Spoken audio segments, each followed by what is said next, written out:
नमस्कार दोस्तों, मैं कुमार विक्रमादित्य आपको हमारे चैनल यूपीएससी फॉर श्योर पे स्वागत करता हूं। आज के वीडियो में हम 1 और 2 सितंबर 2021 के करंट अफेयर्स के बारे में पढ़ेंगे। So please subscribe the channel, press the bell icon और लाइक एंड शेयर करना ना भूलें। तो चलिए आज का वीडियो हम स्टार्ट करते हैं। जो सबसे पहला हमारा करंट अफेयर्स है वो रिलेटेड है ई श्रम पोर्टल से। Minister for labour and employment Shri Bhupendra Yadav launched E Shram portal on 1 सितंबर। तो यहां पर आपको मिनिस्ट्री भी याद रखना है, लेबर एंड एम्प्लॉयमेंट मिनिस्ट्री, और जो डेट है वो है 1 सितंबर। इसके अलावा जो मिनिस्टर हैं उनका नाम है भूपेंद्र यादव। इन्होंने ई श्रम पोर्टल लॉन्च किया है। इस पोर्टल से गवर्नमेंट को एक नेशनल डेटाबेस, अनऑर्गेनाइज्ड वर्कर्स का एक नेशनल डेटाबेस प्रिपेयर करने में हेल्प मिलेगा। So it will help to build a national database of unorganised workers in India. जो कैटेगरीज हैं अनऑर्गेनाइज्ड वर्कर्स के जो इसमें इंक्लूडेड हैं, जो अपना रजिस्ट्रेशन कर सकते हैं, वो हैं construction workers, migrant workers, gig and platform workers, street vendors, domestic workers, agricultural workers and other organised workers. इसका मतलब हुआ कि अगर कोई अनऑर्गेनाइज्ड वर्कर पहले 6 कैटेगरीज में नहीं आ रहे हैं तो उनको 7th कैटेगरी जो अदर ऑर्गेनाइज्ड वर्कर्स हैं उसमें इंक्लूड किया जाएगा। इस पोर्टल का टारगेट है कि 38 करोड़ अनऑर्गेनाइज्ड वर्कर्स को रजिस्टर करना। This is the target for E Shram portal. Registration जो है इस पोर्टल पर वो कंप्लीटली फ्री है, आपको एक पैसा नहीं पे करना है रजिस्ट्रेशन के लिए। किसी भी अनऑर्गेनाइज्ड वर्कर को कुछ भी पे करने की जरूरत नहीं है, इट इज कंप्लीटली फ्री। इसके अलावा ये जो नेशनल डेटाबेस है जो कि ई श्रम पोर्टल से प्रिपेयर होगा, ये सेंट्रल गवर्नमेंट और स्टेट गवर्नमेंट को सोशल सिक्योरिटी स्कीम के डिलीवरी में भी हेल्प करेगा। So registration would also be helpful in delivering social security scheme being implemented by central and state government. तो कोई भी सोशल सिक्योरिटी स्कीम जो उन अनऑर्गेनाइज्ड वर्कर्स तक पहुंचाना है उसके लिए ये काफी हेल्पफुल होगा गवर्नमेंट के लिए। जितने भी रजिस्टर्ड वर्कर हैं जो अपने आप को इस पर रजिस्टर करेंगे उनको एक ई श्रम कार्ड मिलेगा जो कि बेयर करेगा एक यूनिवर्सल अकाउंट नंबर यूएएन, जो कि हर एक अनऑर्गेनाइज्ड वर्कर का यूनिक होगा। एक यूनिक यूनिवर्सल अकाउंट नंबर उनको दिया जाएगा। जितने भी वर्कर्स अपने आप को इस पोर्टल पर रजिस्टर करेंगे वो एक सम अश्योर्ड 2 लाख के लिए इंश्योर्ड हो जाएंगे in the case of death और परमानेंट डिसेबिलिटी। मतलब अगर कोई अनऑर्गेनाइज्ड वर्कर जो कि इस पोर्टल पर रजिस्टर्ड है उसकी अगर डेथ हो जाती है या वो परमानेंटली डिसेबल हो जाता है तो उस केस में उसे 2 लाख रुपए सम अश्योर्ड मिलेगा। और अगर पार्शियल डिसेबिलिटी होती है, पार्शियली डिसेबल हो जाता है तो 1 लाख रुपए का सम अश्योर्ड मिलेगा। इसके अलावा जो एलिजिबिलिटी क्राइटेरिया है रजिस्ट्रेशन के लिए कि कौन लोग इसमें रजिस्टर कर सकते हैं, कौन ऐसे वर्कर्स हैं जो अपने आप को रजिस्टर कर सकते हैं, तो सबसे पहला जो एलिजिबिलिटी है वो है कि एज 16 ईयर्स से लेकर 60 ईयर्स के बीच में होना चाहिए। मतलब एक ऐसा वर्कर जो 16 ईयर्स कंप्लीट नहीं किया है या जिसने 60 ईयर्स कंप्लीट कर लिया है वो अपने आप को रजिस्टर नहीं कर पाएंगे। साथ ही साथ जो वर्कर्स हैं वो इनकम टैक्स के दायरे से बाहर होना चाहिए, एक इनकम टैक्स पेई नहीं होना चाहिए। और क्या नहीं होना चाहिए, तो मेंबर नहीं होना चाहिए। किसका, तो ईपीएफओ एंड ईएसआईसी का मेंबर नहीं होना चाहिए। तो ये 3 एलिजिबिलिटी क्राइटेरिया हैं, एक एज से रिलेटेड है, दूसरा इनकम टैक्स से रिलेटेड है और तीसरा है ईपीएफओ एंड ईएसआईसी से रिलेटेड, उसका मेंबर नहीं होना चाहिए। ठीक है, तो चलते अब नेक्स्ट। नेक्स्ट हमारा है ई गोपाला।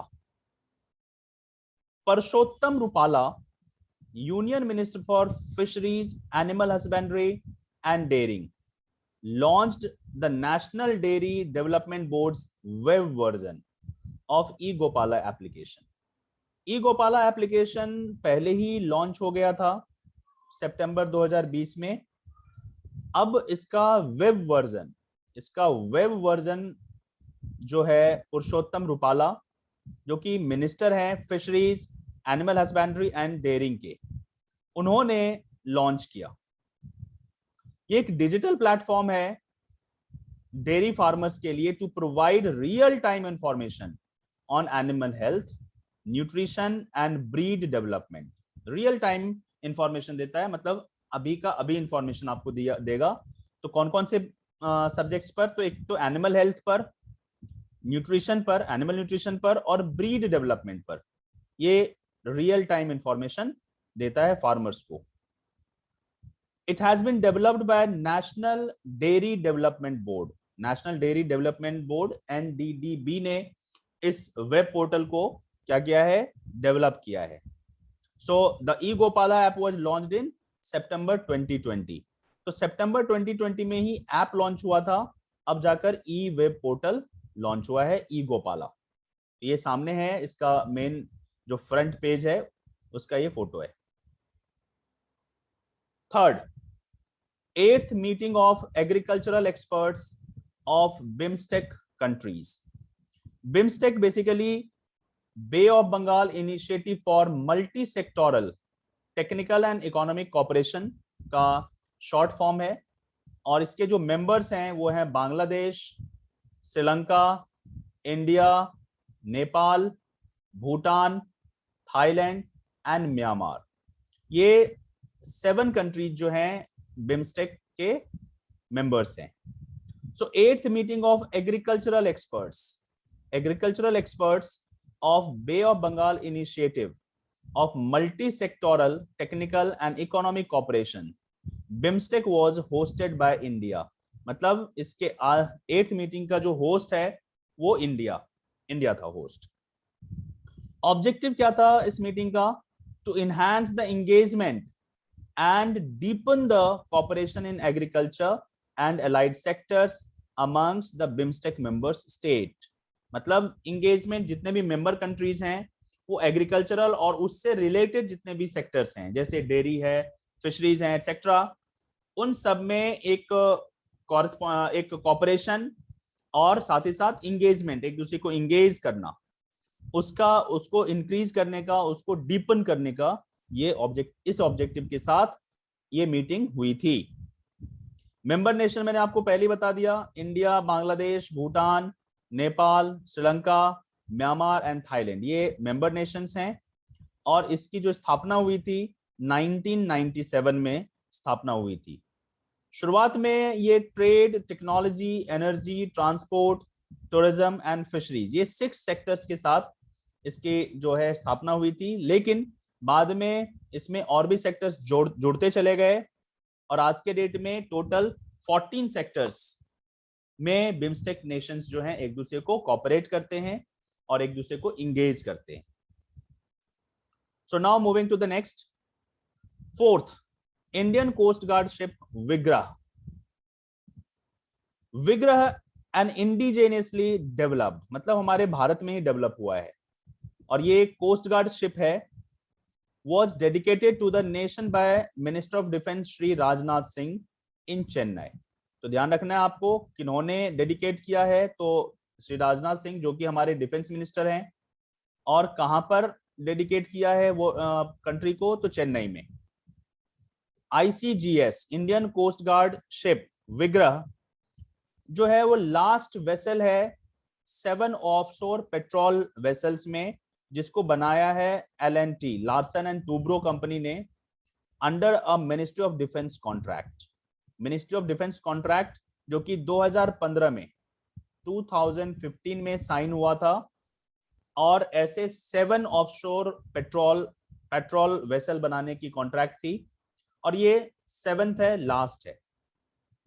जो other OPVs stands for offshore patrol vessels, वो हैं आपके विक्रम, विजय, वीरा, वाराह, वरद एंड वज्र, और ये सातवां है विग्रह। ये विशाखापट्टनम में बेस्ड होगा and it is fitted with advance technology, radar से फिटेड है, नेविगेशन एंड कम्युनिकेशन इक्विपमेंट से फिटेड है, इसके अलावा सेंसर एंड और भी अदर मशीनरीज इसमें फिटेड है। तो ये पेट्रोलिंग का काम में आएगा, और ये कहां पर बेस्ड होगा विशाखापट्टनम में। Now next, Poshan 2.0। Union minister of women and child development Shrimati Smriti Zubin Irani, ये हैं minister, union minister of women and child development, has decided to celebrate the Poshan Maah throughout the month of September starting from 1st September 2021। पूरे सितंबर महीने को पोषण माह के नाम से सेलिब्रेट करने का ये डिसाइड किया गया है, और ये डिसीजन किन्होंने लिया है? श्रीमती स्मृति जुबिन ईरानी, जो कि यूनियन मिनिस्टर हैं वुमेन एंड चाइल्ड डेवलपमेंट के लिए। So this will be celebrated as part of Azadi ka Amrit Mahotsav.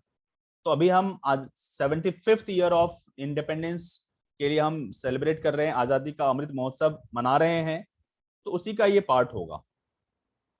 Entire month has been subdivided into weekly themes। पूरे मंथ को वीकली थीम्स में सब डिवाइड किया गया है। तो टोटल 4 वीक्स हैं और 4 थीम्स हैं। So for focused and assimilated approach in order to improve holistic nutrition and ensure speedy and intensive outreach।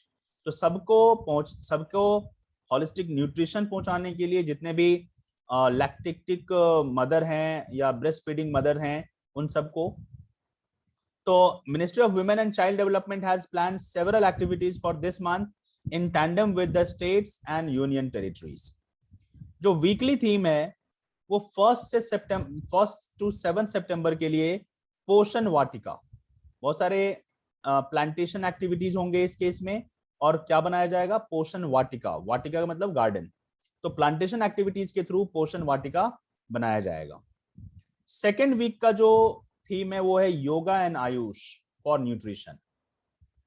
Third week का थीम है distribution of regional nutrition kit to anganwadi beneficiaries in high burden districts. तो जहां पर भी high burden districts हैं, जहां पर ज्यादा नंबर है विमेन का, चिल्ड्रन का, और जहां पर प्रॉब्लम्स हैं न्यूट्रिशन का, तो उन एरियाज में डिस्ट्रीब्यूट किया जाएगा regional nutrition kit. Then fourth week का जो हमारा या लास्ट वीक का जो थीम होगा वो होगा identification of severe acute malnourished children and distribution of nutritious food. तो पहले तो आइडेंटिफाई करना है कि कौन कौन से बच्चे ऐसे हैं जो कि सीवियरली माल नॉरिश्ड हैं, और उन बच्चों को न्यूट्रिशियस फूड डिस्ट्रीब्यूट करना। ये फोर्थ वीक का जो कि लास्ट वीक है उसका थीम है। सो ये पोषण का आप सामने देख सकते हैं picture. Now plant based smart air purifier Ubreathe Life, Indian Institute of Technology Ropar and Kanpur and Faculty of Management Studies of Delhi University, इन तीनों ने मिलकर IIT Ropar, IIT Kanpur and Faculty of Management Studies of Delhi University jointly इन्होंने एक living plant based air purifier develop किया है, जिसका नाम उन्होंने दिया है अनब्रीद लाइफ। ये सामने आपको पिक्चर में दिख रहा है Ubreathe Life. It will boost the air purification process in indoor space. घर के अंदर एयर प्यूरिफिकेशन के प्रोसेस को ये क्या करेगा? बूस्ट करेगा, बढ़ाएगा। जैसे कि इंडोर स्पेसेस कौन कौन से हैं? जैसे हॉस्पिटल्स, स्कूल्स, ऑफिसेस, होम्स, इन सब जगहों पर जो एयर प्यूरिफिकेशन का जो प्रोसेस है उसको बूस्ट करना, उसको बढ़ाना, ये इसका काम होगा। और ये वर्ल्ड का सबसे पहला स्मार्ट बायोफिल्टर है जो कि एयर को प्यूरिफाई करेगा और ब्रीदिंग को फ्रेश करेगा। It works through air purifying natural leafy plants. तो जितने भी लीफी प्लांट्स हैं जिनमें ज्यादा लीव्स होते हैं और एयर को प्यूरिफाई करते हैं, उनके थ्रू ये काम करता है।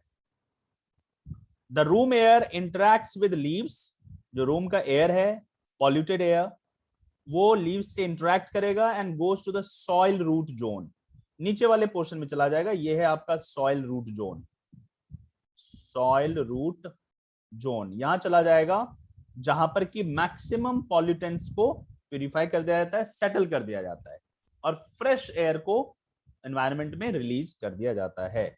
So Ubreathe Life. Now next, Y Break app. Y Break app ये सामने आपको दिख रहा है इसका लोगो।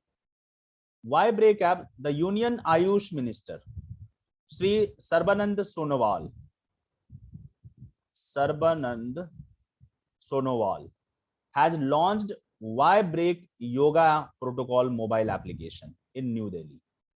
तो वाई ब्रेक एक योगा प्रोटोकॉल मोबाइल एप्लीकेशन है और इसका लॉन्च कहां पर हुआ? न्यू दिल्ली में। और किन्होंने किया है? तो यूनियन आयुष मिनिस्टर सर्बानंद सोनोवाल।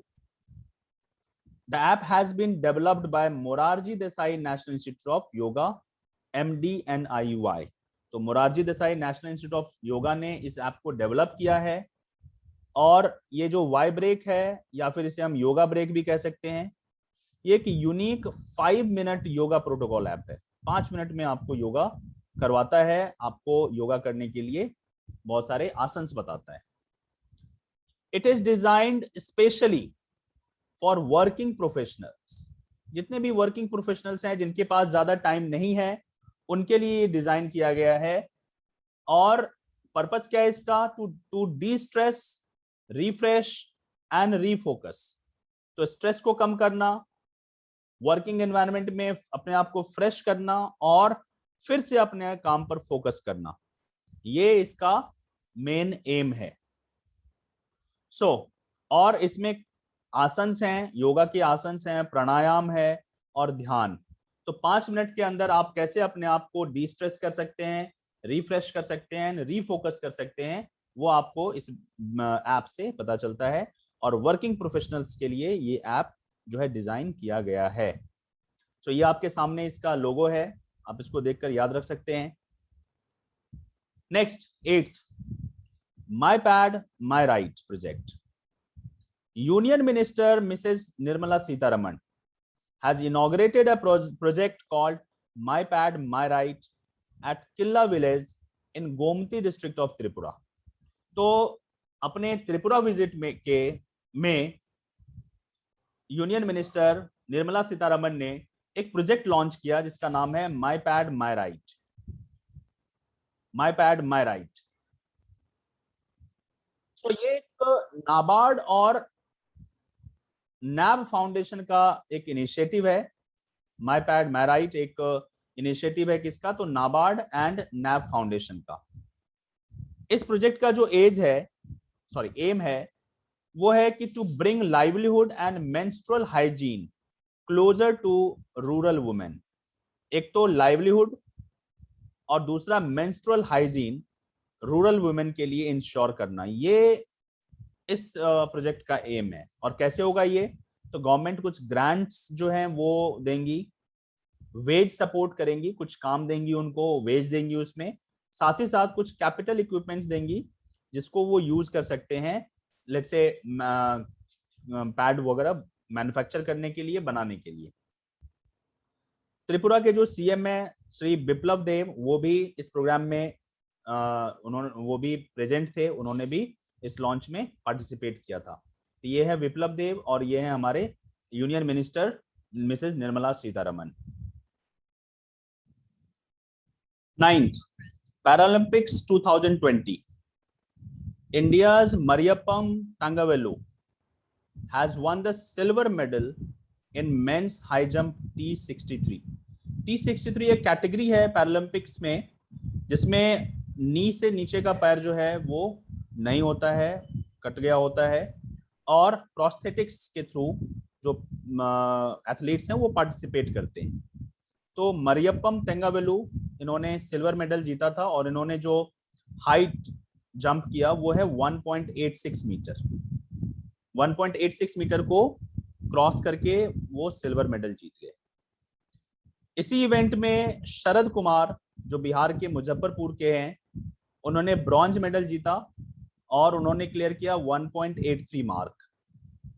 और जो गोल्ड मेडलिस्ट रहे वो यूनाइटेड स्टेट्स के रहे, सैम ग्रीवी, और उन्होंने 1.88 मीटर का मार्क जो है क्लियर किया और गोल्ड मेडलिस्ट रहे। तो ये है आपका मरियप्पम तंगावेलु, ये शरद कुमार, और ये है आपका सैम ग्रीवी जो कि यूनाइटेड स्टेट्स से हैं। अब कुछ हम अपॉइंटमेंट्स देख लेते हैं, new appointments. Mister Pankaj Kumar Singh has been appointed as new Director General of Border Security Force. BSF के नए director general mister Pankaj Kumar Singh को अपॉइंट किया गया है। मिस्टर सिंह 1988 बैच के आईपीएस ऑफिसर हैं और ये राजस्थान कैडर के हैं। इसके फादर जो कि मिस्टर प्रकाश सिंह थे वो भी डायरेक्टर जनरल रह चुके हैं बीएसएफ के। तो ये फादर एंड सन का पेयर है जो डायरेक्टर जनरल बने बीएसएफ के। इसके अलावा मिस्टर संजय अरोड़ा जो कि 1988 बैच के ही आईपीएस ऑफिसर हैं, तमिलनाडु कैडर के, उनको बनाया गया director general of ITBP, Indo Tibetan border police force. ये है मिस्टर पंकज कुमार सिंह और ये है मिस्टर संजय अरोड़ा। इसके अलावा मिस्टर बालाजी श्रीवास्तव, तो ये थर्ड पिक्चर है मिस्टर बालाजी श्रीवास्तव का, और ये भी 1988 बैच के ही आईपीएस ऑफिसर हैं और एजीएमयूटी कैडर के हैं, और इनको अपॉइंट किया गया director general bureau of police research and development. ये 3 इंपॉर्टेंट अपॉइंटमेंट्स हैं। So thank you. आज के वीडियो में हम इतना ही करेंगे। Thank you. Please like, share and subscribe, and do not forget to press the bell icon so that you get the latest video the first. Thank you. Thanks a lot.